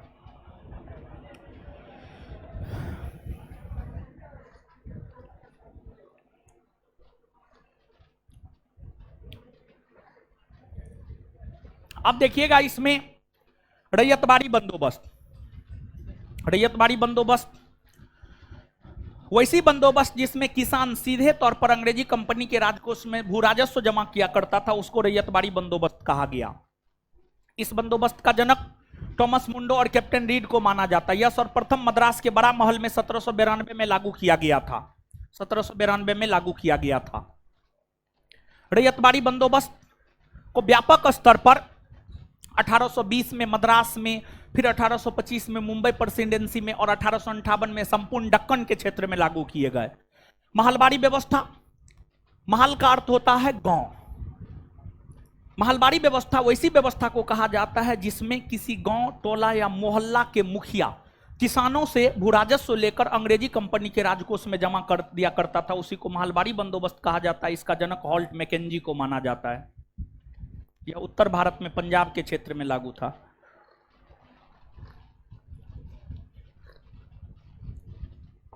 चलिए आगे आइएगा।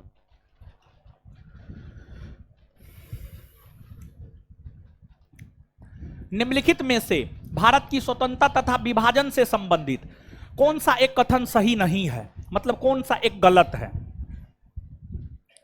मार्च 1946 में ब्रिटिश प्रधानमंत्री एटली ने घोषणा की कि ब्रिटिश द्वारा भारतीयों को सत्ता हस्तांतरण किया जाएगा। गलत है ये। देखिए, ब्रिटिश प्रधानमंत्री क्लीमेंट एटली ने 20 फरवरी 1947 को हाउस ऑफ कॉमन में,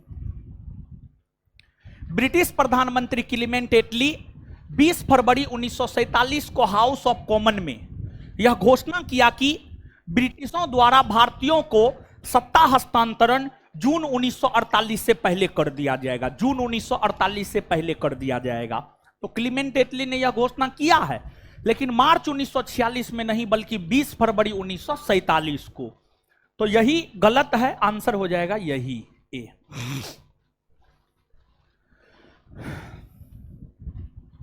नेक्स्ट, दीपावली घोषणा पत्र का संबंध किस वायसराय से था? देखिए समझाते हैं क्या है दीपावली घोषणा पत्र।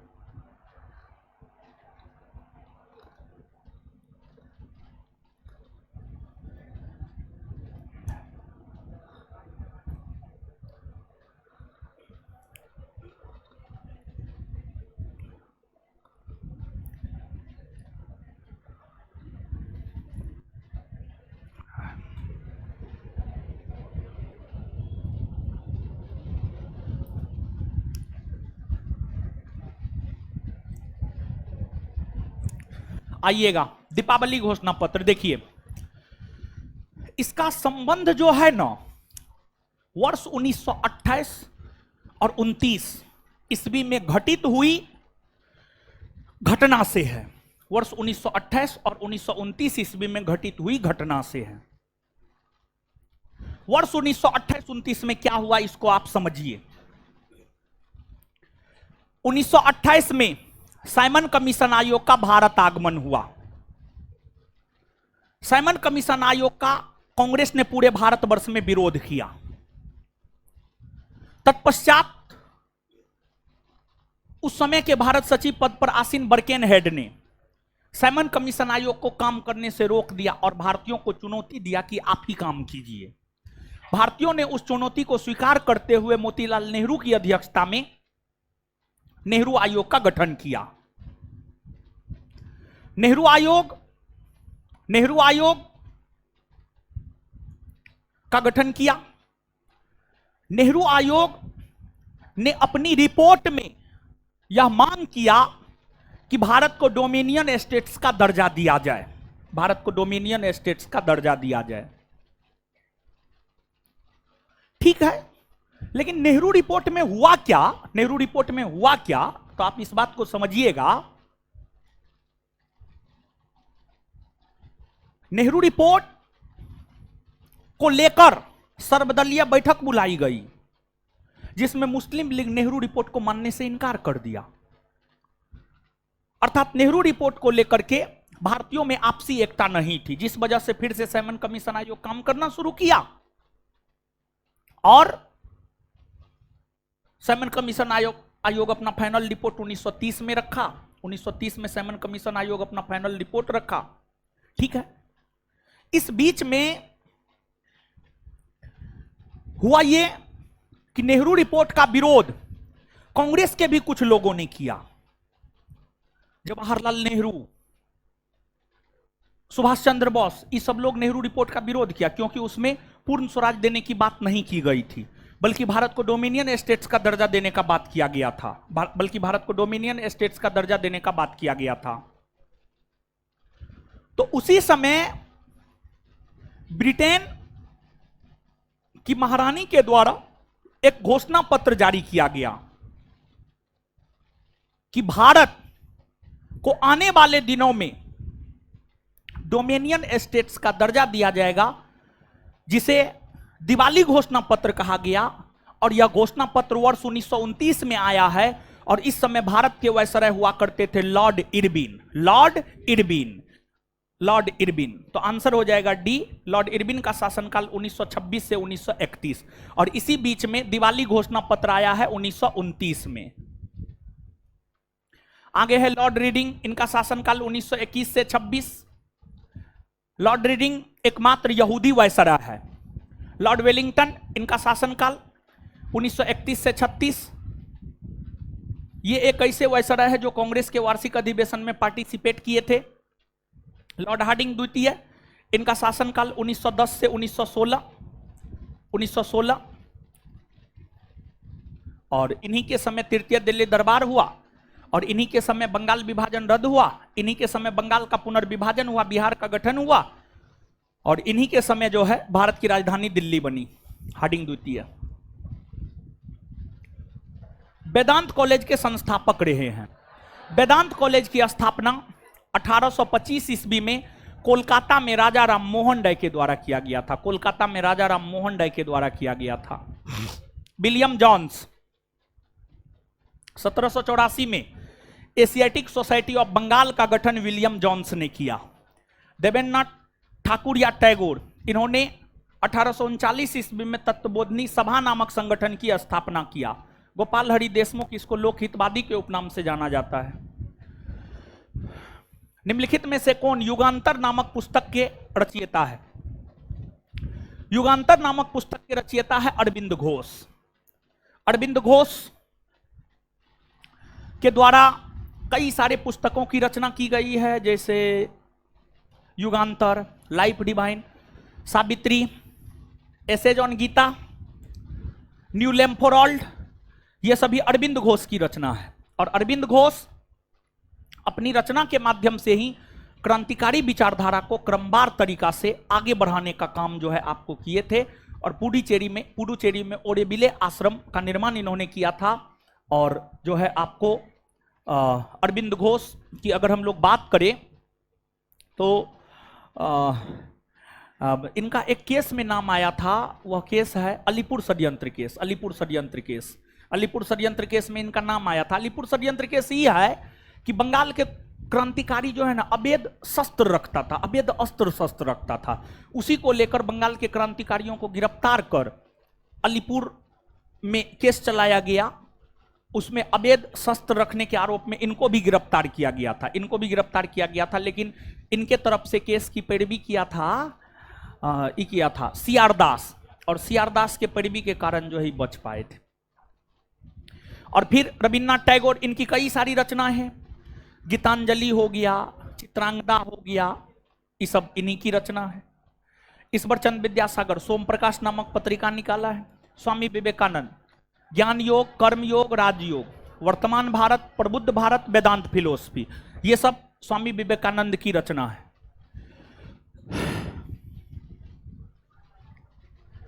उन्नीस 1935 के भारत शासन अधिनियम के संबंध में निम्नलिखित में से किसकी उक्ति है कि यह गुलामी का अधिकार पत्र है? देखिए 1935 के भारत शासन अधिनियम को गुलामी के एक और अधिकार पत्र की संज्ञा दिया है जवाहरलाल नेहरू ने। समझ गए? और जवाहरलाल नेहरू की अगर हम लोग बात करें तो इसने 1935 के भारत शासन अधिनियम को लेकर यह भी कहा है कि यह अधिनियम अनेकों ब्रेक वाला परंतु इंजन रहित है। फिर आपको मोहम्मद अली जिन्ना ने इस अधिनियम को कहा पूर्णतः सड़ा हुआ है। समझ गए? और जब यह अधिनियम पारित हुआ था तो उस समय ब्रिटेन के प्रधानमंत्री थे स्टैनले ब्लाडविन, और ब्रिटिश संसद द्वारा पारित किया गया सबसे बड़ा अधिनियम 1935 का भारत शासन अधिनियम ही है। समझ गए? 1935 का भारत शासन अधिनियम है।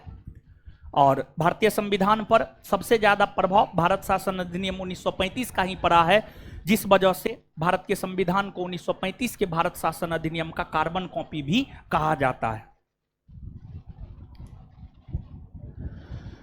संविधान की सर्वोच्चता संबंधी प्रावधान किस देश से ग्रहण किया गया है? संविधान की सर्वोच्चता संबंधी प्रावधान अमेरिका से ग्रहण किया गया है, अमेरिका से। और जानते हैं, यहां पर सुनिए, देखिए भारत में सरकार के जो 3 अंग है, कार्यपालिका, विधायिका, न्यायपालिका,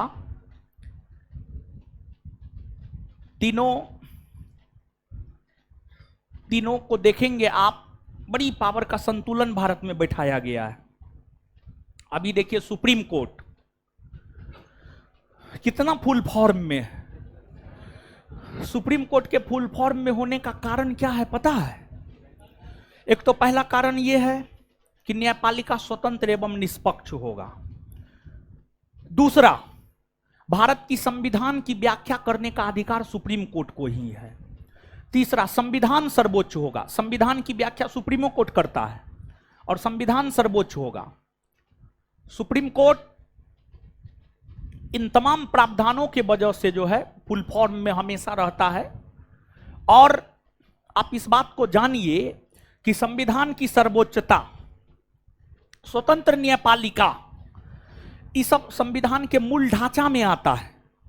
और इस सब में संसद भी संशोधन नहीं कर सकता। इस सब ऐसा प्रावधान है, इसमें संसद भी संशोधन नहीं कर सकता है। तो इसलिए सुप्रीम कोर्ट हमेशा फुल फॉर्म में ही रहेगा, आप मान करके चलिए, समझे। संविधान की सर्वोच्चता संबंधी प्रावधान अमेरिका से, इसके अलावे जो है आपको न्यायिक पुनर्विलोकन, दबाव समूह, जनहित याचिका, राष्ट्रपति पर महाभियोग, उपराष्ट्रपति का पद, मौलिक अधिकार, ये सब अमेरिका से लिया गया है। फिर ऑस्ट्रेलिया से समवर्ती सूची के प्रावधान, प्रस्तावना के भाषा, फिर व्यापार वाणिज्य की स्वतंत्रता, ब्रिटेन से संसदीय शासन प्रणाली, संसदीय संप्रभुता, एकल नागरिकता, कनाडा से अर्ध संघात्मक शासन प्रणाली, शक्तियों का बंटवारा, राज्यपाल की नियुक्ति।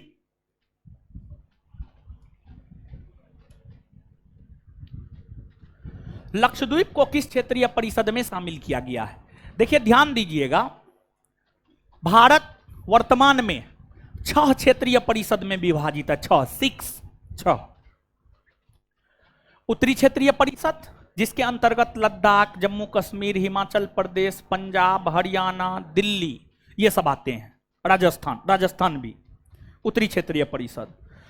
दक्षिणी क्षेत्रीय परिषद में केरल, तमिलनाडु, आंध्र प्रदेश, कर्नाटक, तेलंगाना जैसे राज्य आते हैं।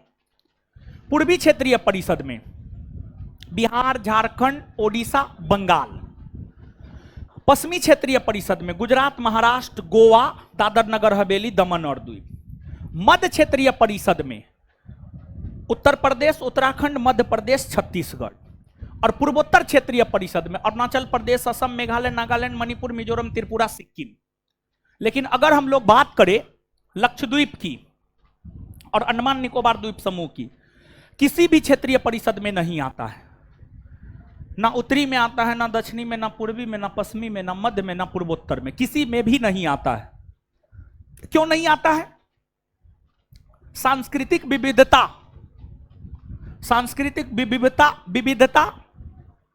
और भौगोलिक स्थिति। मतलब देखिए सबसे अलग हट करके यहां पर है, देख रहे हैं, अपने भौगोलिक स्थिति और सांस्कृतिक विविधता के कारण लक्षद्वीप और अंडमान निकोबार द्वीप समूह को किसी भी क्षेत्रीय परिषद में शामिल नहीं किया गया है। आंसर हो जाएगा इनमें से कोई नहीं।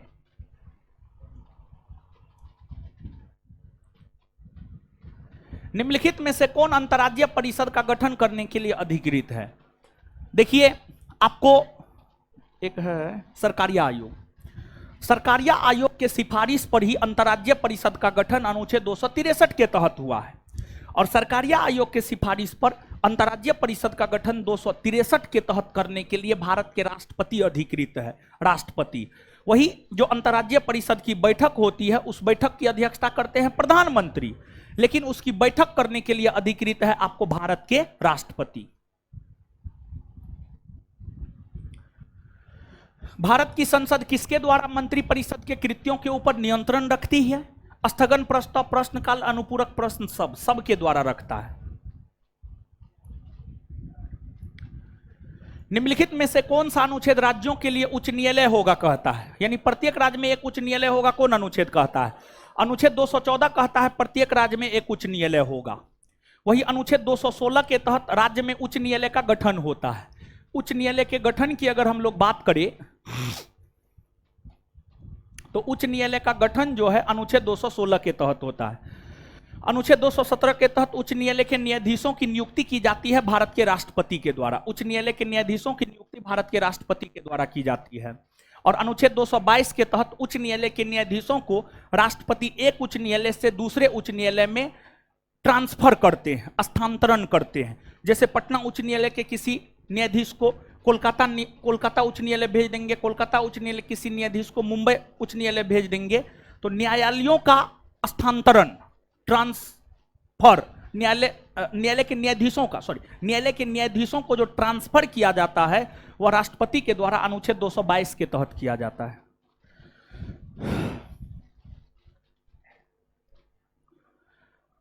निम्नलिखित में से कौन सा पदाधिकारी कार्यवाहक राष्ट्रपति के रूप में कार्य नहीं करता है?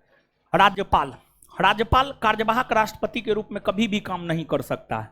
देखिए आप अनुच्छेद 65 को पढ़िए। अनुच्छेद 65 को पढ़ेंगे तो अनुच्छेद 65 यह कहता है कि अगर राष्ट्रपति का पद खाली हो तो उपराष्ट्रपति राष्ट्रपति के तौर पर काम करेगा। फिर आपको अनुच्छेद 70, अनुच्छेद 70 को जब आप पढ़ेंगे तो अनुच्छेद 70 यह कहता है कि जब राष्ट्रपति और उपराष्ट्रपति दोनों पद खाली हो तो कार्यवाहक राष्ट्रपति के तौर पर काम भारत का मुख्य न्यायाधीश करेंगे, या अगर भारत के मुख्य न्यायाधीश नहीं है तो कार्यवाहक राष्ट्रपति के तौर पर काम करेंगे सर्वोच्च न्यायालय के वरिष्ठ न्यायाधीश, सर्वोच्च न्यायालय के वरिष्ठ न्यायाधीश। लेकिन राज्यपाल किसी भी स्थिति में कार्यवाहक राष्ट्रपति के तौर पर काम नहीं करता है। उपराष्ट्रपति भारत का मुख्य न्यायाधीश, सर्वोच्च न्यायालय के वरिष्ठतम न्यायाधीश, ये सब कार्यवाहक राष्ट्रपति के तौर पर काम कर सकते हैं। उपराष्ट्रपति को लेकर प्रावधान 65 में है और इन दोनों को लेकर प्रावधान है अनुच्छेद 70 में।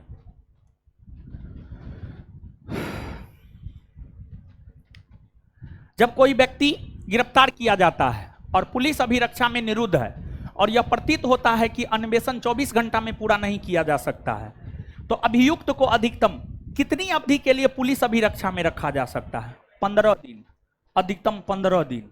ठीक है, अधिकतम 15 दिन पुलिस अपने कस्टडी में रख करके जो है पूछताछ कर सकता है, समझे?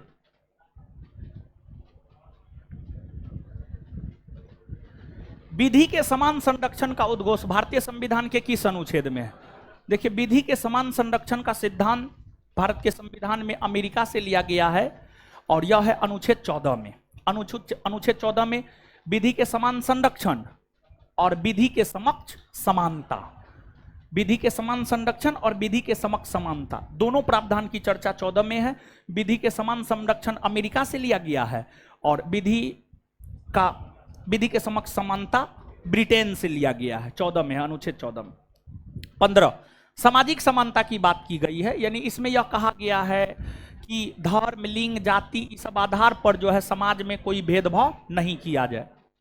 अनुच्छेद 13 और 12 में राज्य की परिभाषा है और अनुच्छेद 13 जो है मौलिक अधिकार की रक्षा की बात करता है एक प्रकार से। अनुच्छेद 13 यह कहता है संविधान लागू होने से पहले या संविधान लागू होने के बाद वैसे कोई भी कानून जो मौलिक अधिकार का उल्लंघन करता है वह मान्य नहीं होगा।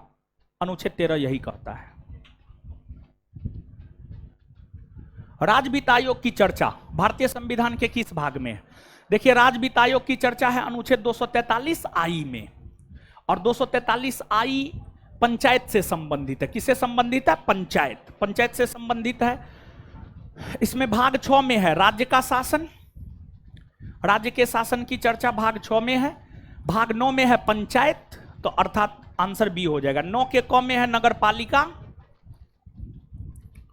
भाग 11 में है केंद्र राज्य संबंध, भाग 11 में है केंद्र राज्य संबंध, केंद्र राज्य संबंध, केंद्र राज्य संबंध, आंसर बी होगा।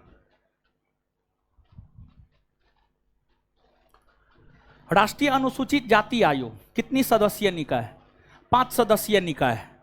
देखिए, राष्ट्रीय अनुसूचित जाति आयोग में जो है ना, एगो अध्यक्ष, एगो उपाध्यक्ष तथा 3 गो अन्य सदस्य होता है, तो 3 + 2 5 सदस्यीय निकाय है। संसद तथा राज्य विधानसभाओं के भंग होने के परिणाम स्वरूप निर्धारित अवधि से पहले होने वाले चुनाव को क्या कहते हैं? देखिए, सुनिए, यहां पर है मध्यावधि चुनाव, आम चुनाव, उपचुनाव। समझिए आप। सबसे पहले आप एक बात जानिए, लोकसभा या राज्यों में जो विधानसभा होता है उसका कार्यकाल कितने वर्षों का होता है? 5 वर्षों का होता है ना जी, 5 वर्षों का होता है। तो लोकसभा और विधानसभा का कार्यकाल जो 5 वर्षों का होता है, 5 वर्षों के अंतराल पर जब लोकसभा और विधानसभा के चुनाव होते हैं तो इसको कहते हैं आम चुनाव। क्या कहते हैं? आम चुनाव। जैसे अभी 2019 में लोकसभा के चुनाव हुए थे, 2024 में होने हैं, 5 वर्षों के अंतराल पे हो रहा है। तो ये जो 2024 में लोकसभा के चुनाव होने हैं, यह है आम चुनाव। ठीक है। अब मान लिया जाए कि 2019 में लोकसभा का चुनाव हुआ, 543 के 543 सीट के लिए चुनाव हुए 2019 में। इसका कार्यकाल 2024 तक है। अब 543 सदस्यों में से मान लिया जाए 13 गो सदस्य 2020 में मर गया, 13 गो सदस्य 2020 में मर गया, तो लोकसभा में 13 गो सीट खाली हो गया, लोकसभा में 13 गो सीट खाली हो गया। और जब लोकसभा में 13 गो सीट खाली हो गया, तो इस खाली हुए सीट को लेकर, इस 13 खाली हुए सीट को लेकर जो चुनाव होगा, उस चुनाव को कहा जाएगा उपचुनाव। उपचुनाव। और मान लिया जाए कि 13 सीट के लिए चुनाव 2021 में हुआ, तभी 13 गो सांसद, 13 गो सांसद 2021 से 2026 तक रहेगा नहीं, ही जो है बचे हुए समय के लिए ही रहेंगे, 2024 तक ही रहेंगे। तो अगर लोकसभा का सीट खाली हो जाता है, विधानसभा का सीट खाली हो जाता है किसी भी कारणवश, तो उन सीटों को लेकर जो चुनाव होता है वही होता है उपचुनाव। अब मान लिया जाए कि अब मध्यावधि चुनाव किसे कहते हैं। देखिए, जैसे मान लिया जाए बिहार विधानसभा का चुनाव हुआ 2020 में, इसका कार्यकाल है 2025 तक, 2025 तक। लेकिन मान लिया जाए कि नीतीश कुमार जी 2024 में ही बिहार विधानसभा को कर दिया भंग, 2024 में ही बिहार विधानसभा को कर दिया भंग। तो इस स्थिति में बिहार विधानसभा अपने कार्यकाल पूर्ण करने से पहले ही भंग हो गया है। इस भंग होने की स्थिति में जो बिहार विधानसभा के लिए नया चुनाव होगा, इसी को कहा जाता है मध्यावधि चुनाव। एक बार और एग्जांपल, दूसरा एग्जांपल लीजिए लोकसभा के संदर्भ में। मान लिया जाए 2024 में लोकसभा के चुनाव, 18वीं लोकसभा के लिए चुनाव हुए, इसका कार्यकाल 2029 तक है। लेकिन मोदी जी का मन हुआ और मोदी जी 2027 में ही कर दिए इसको भंग। मोदी जी, अगर मान लिया जाए 2024 में मोदी जी फिर से प्रधानमंत्री बन जाते हैं, और अगर बन जाते हैं और 2027 में ही भंग कर दिए, तो कार्यकाल पूरा होने से पहले ही भंग कर दिए, तब जो नई लोकसभा के लिए चुनाव होगा वही होगा मध्यावधि चुनाव। क्या होगा? मध्यावधि चुनाव। जब लोकसभा और विधानसभा अपने कार्यकाल समाप्ति से पहले ही भंग कर दिया गया हो और फिर नई लोकसभा या विधानसभा के लिए चुनाव हो, उस चुनाव को ही कहा जाता है मध्यावधि चुनाव। क्या कहा जाता है? मध्यावधि चुनाव। समझे हैं तो बताइए आंसर क्या होगा? ए होगा ना।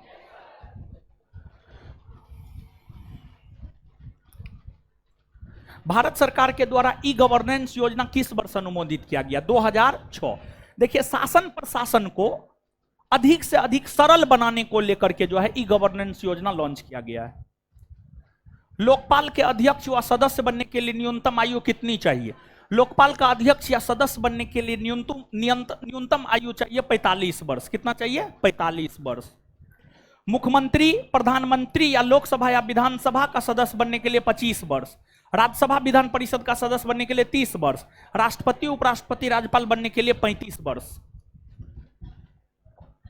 भूमि सुधार किस विषय के अंतर्गत आता है? भूमि सुधार राज्य सूची के अंतर्गत आता है। कूच बिहार कप का संबंध किस खेल से है? क्रिकेट से है। इसकी शुरुआत हुई है 1944-45 ईस्वी से। वॉलीबॉल किस परिसर में खेला जाता है? कोर्ट में। कोर्ट में। राष्ट्रीय कृषि तथा ग्रामीण विकास बैंक नाबार्ड की स्थापना किस समिति के सिफारिश पर हुआ है? शिवरामन समिति के सिफारिश पर 12 जुलाई 1982 को नाबार्ड की स्थापना छठी पंचवर्षीय योजना के दौरान हुआ है। छठी पंचवर्षीय योजना के दौरान नाबार्ड की स्थापना हुई है। समझ गए? शिवरामन समिति के सिफारिश पर। भारत में पहली बार ट्रेजरी बिल किस वर्ष निर्गत की गई है? 1917 में। राजस्व घाटा बराबर राजस्व व्यय माइनस राजस्व प्राप्ति। और सुन लीजिए, कल बिट्टू सर आ चुके हैं, कल आपका टेस्ट है, कल आपका साइंस का टेस्ट है। पहले वाली बात ना है कि सोमवार, बुधवार, शनिवार, इसी वजह से शनिवार हम बंद भी कर दिए थे। समझ गए? तो जो है आपका कल टेस्ट है, कल शनिवार, सॉरी कल मंगलवार है, बिट्टू सर आ चुके हैं, कल आपका टेस्ट है। लड़की लोग इधर से निकल जाइए, ठीक है? कल आपका टेस्ट है, कल आपका टेस्ट है, ध्यान में रखिएगा, कल आपका टेस्ट है, साइंस का टेस्ट है कल आपका। लड़की लोग निकल जाइए इधर से।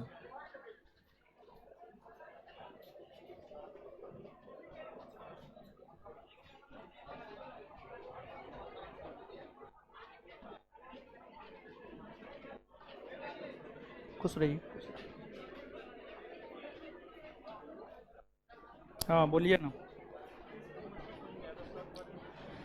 हे भगवान, ये आप, ओ ये तो हाँ, क्या है, कहाँ? टाइपिंग मिस्टेक है यहाँ पे। काट लीजिए ना, काट लीजिए, सब चीज़ समझना जरूरी है, काट लीजिए।